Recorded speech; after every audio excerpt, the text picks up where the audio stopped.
Hi, this is Bob Sorrentino from Italian Roots and Genealogy, and I'm here today with a very special guest, Carla Davis, who is a genetic genealogist and is going to give us, I think, a lot of information about DNA, how to use it, how to find our family. So, welcome, Carla. Thanks for being here. Thank you so much for having me. I'm excited to be here. No, so am I. So am I. So, let's start with what exactly is a genetic genealogist? Well, a genetic genealogist is basically a genealogist who uses DNA science to merge with historical records to prove or refute family members. Oh, so that's good. Yeah, and I think, a lot of us, we're confused about this whole, how to put together our DNA with our family trees on Ancestry or, one of the other places. And maybe you could explain to us about doing the DNA testing. I myself have done two. I've done Ancestry, of course. Everybody does Ancestry, and I also did living DNA. And I've sent my data off to probably three or four others. But as far as selecting a company to go with, should people look at that?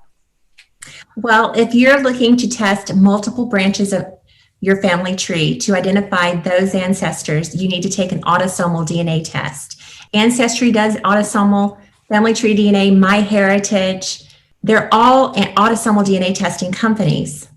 The one I recommend starting with is Ancestry DNA. It has the largest database, and you can upload that raw DNA data to other consumer databases like Family Tree DNA and MyHeritage for free. Now, 23andMe does not allow anyone to upload the raw DNA data, so you would have to take that test separately. But the idea is to get your DNA in as many ponds as possible to use it to the best of its abilities. And I did that. I uploaded it to, I think it was MyHeritage, and found a cousin that I never knew about, a second cousin that I never knew about, honestly. And we were trying to figure it out. And eventually she did Ancestry, like you said, which is a much bigger database. And we were able to make that connection. And but the interesting thing about that was my three cousins that I knew about, they all had done it. And they had no idea about their half sister. There are some surprises. You have to be prepared when you take a DNA test to accept what you know and perhaps what you don't know. Similar thing with a very good friend of mine. He did Ancestry, and he found out he had a half brother, older brother, that no one in the family apparently knew about. And the half brother grew up in Brooklyn, not far from where he grew up. Amazing. Well, I hope you had a great relationship after that. Yeah, actually they do. And, it was the 50s and Italians. And I know a couple of people, similar stories where I think back then, if there was an Italian family who didn't have a child, they might just, say, well, so-and-so a few blocks away is looking for a child. And they would just hand off the child. That happened a lot. I mean, you can find babies in census records living with couples that are too old to be the parents. So that baby came from somewhere. A lot of times it's a relative, or it could have been a neighbor. Yeah, and I think in that, and in his case, it was, like I said, probably just, somebody that knew somebody, and they gave the child away. And I'm not even sure if back then they really had, great records and the court approvals and all of that stuff going on. That's right. So I did that, and I did living DNA, probably about 4 years ago now. And the reason I did living DNA was I wasn't finding a lot of matches for my family in the United States. Right. And specifically my dad's family. Because not too many of them came. My grandfather came with his brother. The rest of the family stayed behind. My grandmother, as I learned, she was the only one from her family except for her aunt. So knowing that living DNA was based in Europe, I figured, well, I get a whole bunch of Italians, but people in Europe don't do as much testing as people in the United States. Yet. I believe it's changing. I recommend MyHeritage for European ancestry. They seem to have, they've done the most DNA testing when it comes to Europeans. So are you on My Ancestry? Yeah, I am. Yeah, I'm on MyHeritage. Yeah. MyHeritage? Yes. Good. Then did you have any luck there with your? I found a few, but nobody really close. And we were supposed to be in Italy last April. We're hoping now we're going to be able to go in September. But I plan to bring, and somebody else said that they did this, so I'm going to bring some DNA test kits with me. Yes. And because I do know of third and fourth cousins, and through documentation we know we're related. But I'd like to have that DNA. I don't know why, but it's just nice to have. Well, you need it because, we all inherit different parts of our DNA. So a third cousin might inherit something from your great grandparents that you did not inherit. And that DNA result will help you trace those ancestors. Oh, really? Well, that's really interesting. That's really something. It's good to have everyone in your family to test. My dad had already passed away, but my mom, I kept thinking about it, and I never did it, and I wish I did. And most of my aunts and uncles had passed on, so we don't have any of that data. But I do have a bunch of cousins. But what I found fascinating about living DNA also is that they map the maternal and paternal lines, which for anyone who hasn't done that, that's fascinating. And maybe you could tell us a little bit about that and what that means for your heritage. Yes. So there's Y-DNA testing and mitochondrial DNA testing. A male, he can test his Y-DNA, which is the father's line for deep ancestry, or his mother's line, which is the mitochondrial DNA. And that's the mother's line for her deep ancestry. A female can only test for mitochondrial because she does not have any Y-DNA. So those tests are great for the males for finding a surname. If they're looking for their father's line, it can produce a surname, and it can help you test to determine deep ancestry. The mother's line is a little bit more difficult because with females, they marry and their last name changes. So you have a lot of different surnames on that mitochondrial DNA test. But you can still see where some of those lines have originated from. Like my mitochondrial DNA line originates from Austria. So I have a lot of Austrians within that, on those DNA testing matches, on those matches. Yeah. And what was very interesting, well, two things. One is us Italians are lucky because the women do not change their name. I love that. Even today, so if you're researching Italian records in Italy, the woman's maiden name is always there, and they never change it, which was making me crazy when I was doing one part of the research because I couldn't find my grandmother, and then I realized, because I was looking at this noble line, and I realized, of course not, because she wasn't going to inherit anything, so they wouldn't even count her. But they do keep their names. What was really interesting about my mom, as far as we know, they're Italians, they're from Bari, and nobody left, nobody traveled more than 5 miles back then. And her line is like about 95% from the Caucasus, which kind of blew me away. Yeah. And you were able to determine that through your mitochondrial DNA. Yeah. Love it. And so when you get that result, you're kind of shocked, and maybe not surprising because my grandmother had blue eyes and was very fair skinned and all of that. And my dad's traces through, at least where people are now, through the northern part of Switzerland, which kind of makes sense.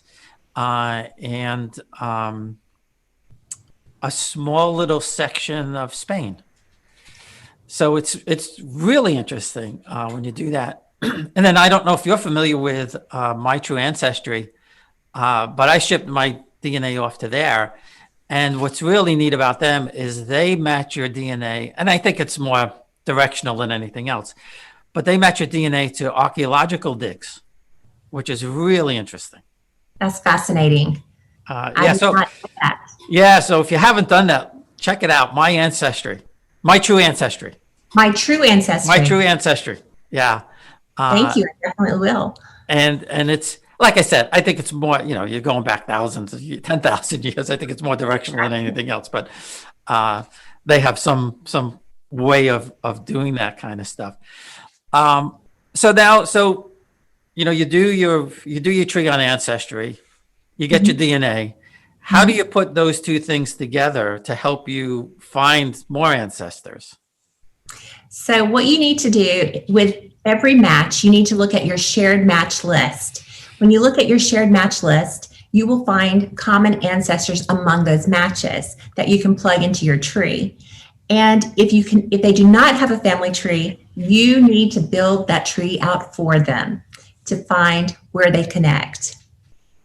So once you have identified, say you've tested a second cousin and you know this is your grandmother's line, well, he's going to be a shared match of that second cousin. Another good reason why why so many different family members should test is because they might match one of your cousins but not match you. But it doesn't mean they're not from the same line and share the same common ancestor. It just means that you did not inherit that segment of DNA. So you look at those shared matches and you start putting those matches into your tree to build your genetic tree. And once you have a genetic tree built, you can start looking for the records to find other ancestors by looking at another cluster of your matches. Does that make sense? Yeah, no, that makes good sense. And I never did that. And to be honest, I never really thought about it. So I look at my matches on DNA and I find, let's say, a fourth cousin, right? That I know is from the family is from Bari. So I have to put their parents, grandparents, and everybody in my tree. Well, if you want to connect them in your family tree, then Right. Yes. But say you have a great grandparent that you do not know who his parents were. Those genetic matches can help you figure that out. So you build out their tree, and either the historical records will reveal your line, or you might have to dig a little bit deeper and look. Maybe your relative moved to another area. You would have to maybe dig a little bit deeper in order to find where those lines connect. But those DNA matches are going to give you that clue that you need to connect those lines. Oh, I have a lot of work to do. DNA is just a clue. It's a clue.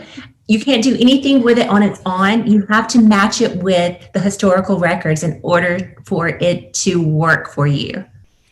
Yeah. So, and that's interesting because, and now it made it more clearer.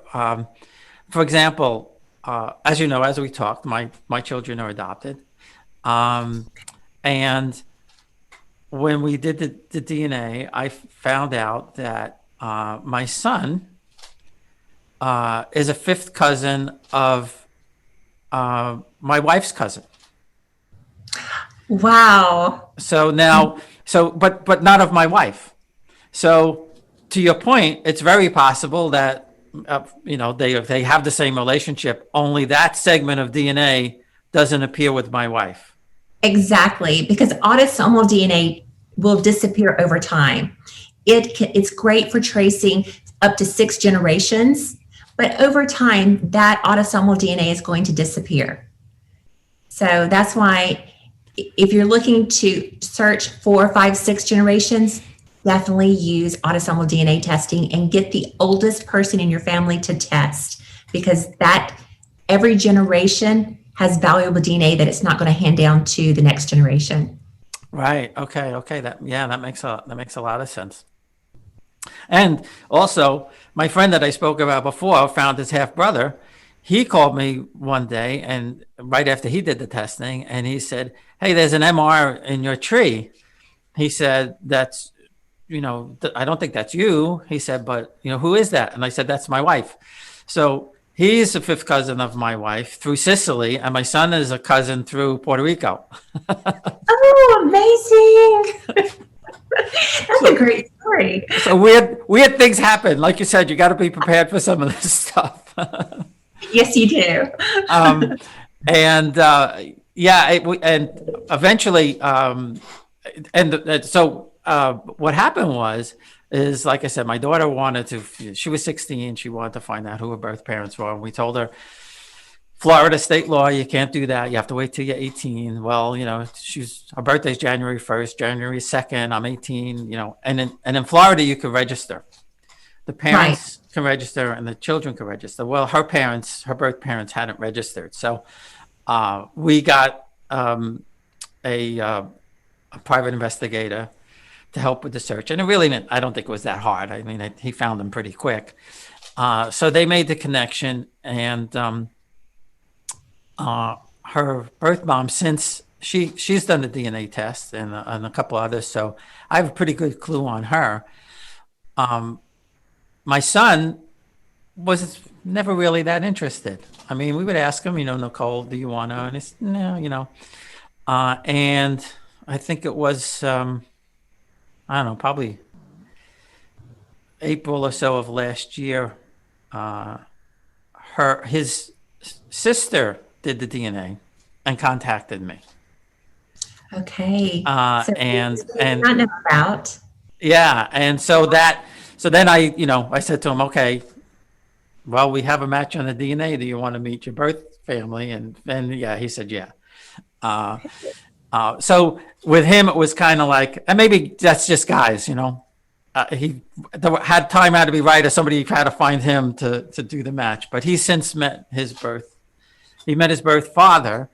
He hasn't met his birth mother yet, but they've been in contact and everything. But to your point, it's very interesting, because then you find out where you're from. And I think, I guess more and more adoptees are using DNA now to try and find out, because there may be no other avenue, especially if you're 40s, 50s, 60 years old. Absolutely. More and more are using it to find the birth families, especially in states with closed records. When the records are sealed, they have no other means to find their birth families. And I knew who my maternal side was. I did not know who my father's side was. And once I had figured it out through DNA testing, I went to the courts to have my records unsealed, because now I have the names. I knew my mother's side. Everyone's deceased. And I asked them to open my records. I was told I could not have my records, that it was confidential information. I had to hire an attorney, spend about $1,200 to have my record unsealed. And a judge had to approve it, because I was in the state of Mississippi with the sealed record law. And it was just crazy to me to know that I had to go through so much red tape when everyone was known and no one was living to tell me that I could not have it. We'll be right back. Experience Italy like never before, traveling with a scheduled group or create your own bespoke tour with friends with PhilItaly.com. Pack your bags and follow Phil. That's www.philitaly.co.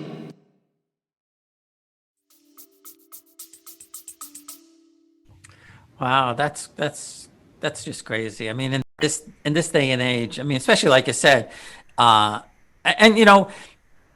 and it's important for a lot of things. I mean, besides just wanting to know where your roots are from and everything like that, it's important to know for medical records and things like that these days.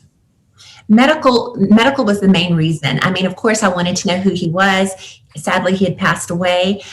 But my main reason for my search was medical history. I needed to know my medical history, and I cannot tell you how horrible it feels when I went to the doctor to fill out those forms, and I would always have to check unknown because I did not know. So then they have to take all precautionary measures if I was to become ill, because they don't have the records to treat me properly based on my family history.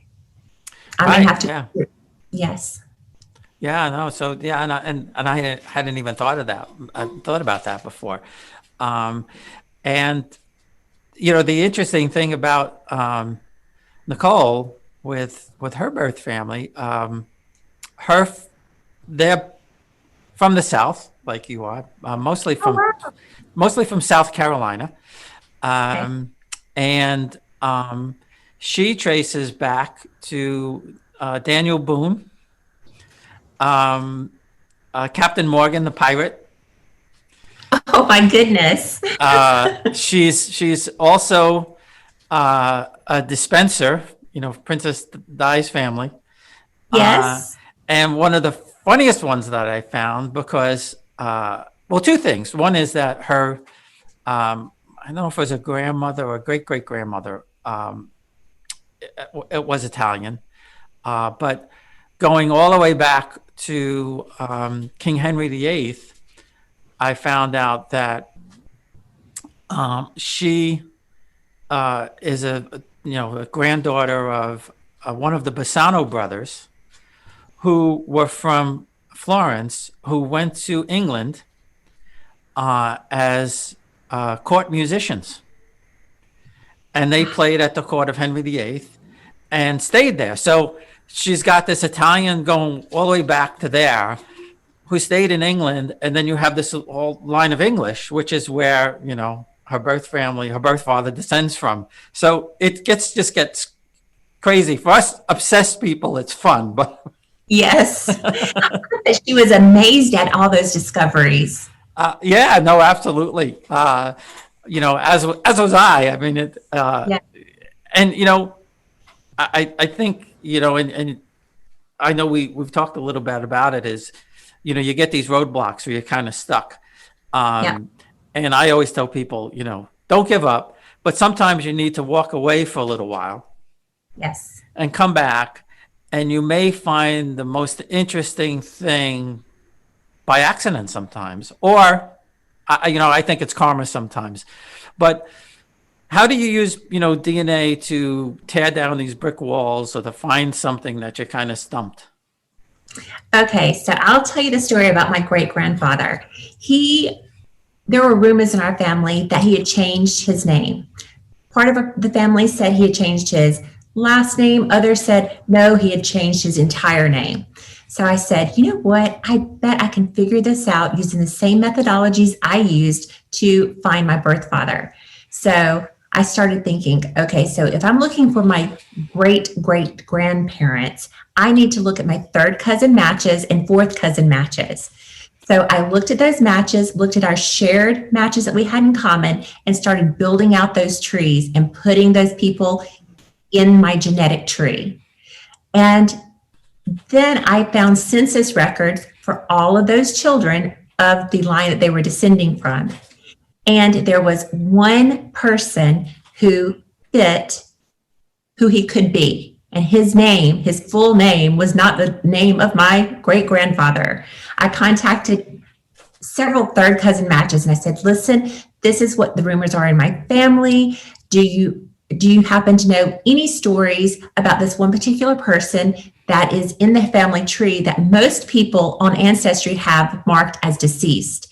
And one of them wrote me back, and she said that they don't know him to be deceased, but he had went to the South. He had gone down to the South, and he had yellow fever, and he was in quarantine, and then they never heard from him again. So they assumed he was deceased. Well, I had a picture of my great-grandfather. She had a picture of her great-great-uncle. And when we put them together, It was the same exact person. So I started doing target DNA testing to test other members of the family to prove that which wife was his, which mother was his, in case there was another child that was not recorded on the census records. There were no other children, and it proved who his parents were. So I proved his parents through third cousin matches and targeted DNA testing. Oh, okay. So when you say targeted DNA testing, when you found that person that you thought might be a descendant of him, if they hadn't done DNA, you got them to do a DNA test. Exactly. I kind of brought those lines forward. So I reverse engineer those lines. I have who they descend from, but now I need to find who those living people are so that I can contact them and ask them to help me out with my own goal. And most of them, I've only had one person ever tell me no.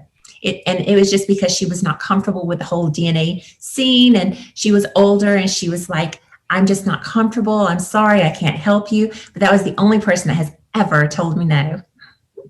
Wow, that's pretty neat. Yeah. Well, like I said, that's why I want to bring some test kits to Italy. Just for that alone. And I've used and I think you have too. What helped me a lot was Facebook, especially with my dad's family. My grandmother her last name was Piramalo. And that's not a very common name in Italy at all. In fact, it's really just that one family that has that name because they came from a nobility. So I couldn't find anybody in the United States. So I just went out on Facebook and I just started looking for every Piramalo I could find and started, saying this was my third great grandfather. This was my second great grandfather. Have you heard of these people? And they were coming back. Yes, we know who they are. This is, so I built out the tree partially through this lineage, but also through just contacting people on Facebook. And to your point, when we started sending pictures back and forth, it was really incredible to see the similarities between, some of the people in the family. Not everybody, Right. but some. So how would you suggest that people use Facebook or other social media to make these connections? We'll be right back.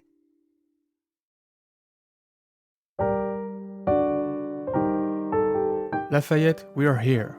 The French history podcast for the American public by a Frenchman. Learn all about France's fascinating history, its great characters like Charlemagne, Joan of Arc, Louis XIV, or Napoleon, but also the great events that marked France, Europe, and sometimes the whole world. Lafayette, we're here. Available wherever you get your podcast or on LafayettePodcast.com. À bientôt.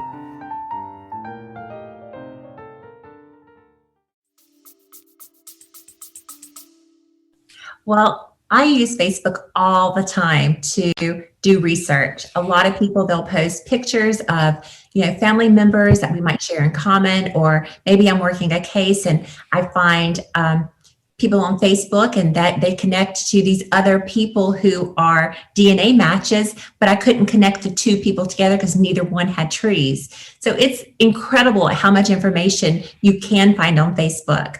And I use Facebook as a research tool, but I also use Been Verified, which is it's a search for living records. So you can take the email address from the DNA match and you can plug it into Been Verified and do a reverse lookup. And it'll give you that person's information and you can kind of piece together their family tree. Oh, okay. I never thought of using that. I've always been a little suspect of Been Verified, but and maybe a lot of other people are too, that, they're grabbing your information that you don't want them to have. But well, they pull information from all types of different sources that are that's spread out over the web. They start pulling that information together. So that one person that you're looking at, if it's a common name like John Smith, it might not be your John Smith. It might not be the John Smith that's matching, on that's that DNA, that took that DNA test. It might be another John Smith. But if you take and you do a reverse lookup using that email address or whatever that you can find, say on Family Tree DNA, they have the email address. You can do a reverse lookup and it will pretty much identify that person. And you can find them on Facebook, contact them and say, you can ask them, are they the person that took the DNA test at Family Tree DNA, and tell them what you're researching and ask them if they'd like to share information. If they are interested, they'll say yes, and you guys could figure something out together about your family. Yeah, no, that's a good idea. So now you found out that your family was from the South. Have you been able to go far back in the United States? How far back do you go? My roots are so deep in the United States. I'm in the early 1700s, and I have yet to get out of the United States. And every single line is like early 1700s. And I'm just there. I'm deeply rooted there on all paternal and maternal sides. That's the same thing with Nicole. Her birth father's family came, like the early 1600s, and so they've been here forever. And like I said, mostly in South Carolina, and they still have a significant, I would say, piece of property. I don't know, 60, 70 acres that, as far as I know, goes back generations and generations. Wow. And yeah, they came in, if I remember correctly, they kind of worked their way south. They were in Delaware and Maryland, and then into Virginia, and then eventually into South Carolina. So it's an interesting path, for sure. So now you have a website, I know, and you actually help people that are trying to find their birth parents, correct? Yes, I try to help. There are so many people that want to have these answers, and it is my mission to help as many people as possible to have those answers until these laws are changed to where every adoptee and every person can have their identity back. Not everyone's going to want to be contacted. Maybe you are an adoptee and you're searching for your birth family, but that does not mean that they want to be found. But as adults, all parties can agree that it's not for them. They do not want to be contacted, and those wishes should be respected. But in the end, the adoptee deserves to know that information if they wish. That's my personal opinion. Yeah, no, I agree with you. Our kids are 25 and 23, and by the time we went into that, in Florida, that was, I guess we were kind of a semi-open adoption. We didn't have direct contact with the birth parents, but we agreed to send them photos for the first 2 years, and we even went a little beyond that, I think. And like I said, Florida is one of the few states that actually have this registry, that you can, make the connection if you want to make the connection. But I know it's very difficult for adopted children. I have a good friend, I guess Rose is she must be around 50-ish now. And she has no clue. And her parents are still alive. And when she asked her father, he's this, stern Italian guy, I said, "You're my daughter. You don't need to worry about anything." Right. And so she doesn't even have a birth certificate. Mm-hmm.